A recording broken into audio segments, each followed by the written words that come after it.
ಮಂಗಳಾದೇವಿ ನಗರದಲ್ಲಿ ಅಂಬೇಡ್ಕರ್ ಜಯಂತಿಯನ್ನು ಆಚರಣೆ ಮಾಡಲಾಯಿತು. ಮಡಿಕೇರಿಯ ಮಂಗಳಾದೇವಿ ನಗರದ ಸರ್ವ ಬಂಧುಗಳು ಸೇರಿ ಅಂಬೇಡ್ಕರ್ ಭಾವಚಿತ್ರಕ್ಕೆ ಹೂ ಹಾಕುವ ಮೂಲಕ ಕಾರ್ಯಕ್ರಮಕ್ಕೆ ಚಾಲನೆ ನೀಡಲಾಯಿತು. ಕಾರ್ಯಕ್ರಮದ ಮುಖ್ಯ ಭಾಷಣಕಾರರಾದ ಪೊನ್ನಂಪೇಟೆ ಐಟಿಐ ಕಾಲೇಜಿನ ಪ್ರಾಂಶುಪಾಲರಾದ ಯೋಗೇಶ್ ಮಾತನಾಡಿ, ಅಂಬೇಡ್ಕರ್ ಅವರು ಮಾಡಿರುವ ಕಾನೂನು ಎಲ್ಲರಿಗೂ ಸಮಾನವಾಗಿದೆ ಎಂದರು. ಈ ಕಾರ್ಯಕ್ರಮಗಳು ಬಾಬಾ ಸಾಹೇಬ್ ಜಯಂತಿಗಳು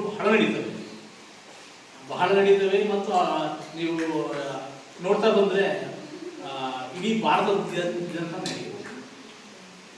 ಮತ್ತೆ ಹೇಗೆ ನಡೀತದೆ ಅನ್ನೋದು ಬಹಳ ಇಂಪಾರ್ಟೆಂಟ್.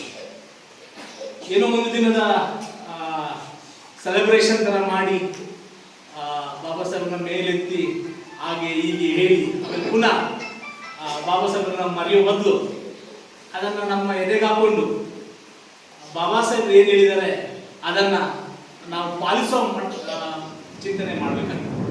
ಈ ಸಂದರ್ಭ ಅಧ್ಯಾಪಕ ವೇಣುಗೋಪಾಲ್, ವಾರ್ಡ್ ಸದಸ್ಯೆ ಸಬಿತಾ, ಕೇರಿಯ ಪ್ರಮುಖರು ಪಾಲ್ಗೊಂಡಿದ್ದರು.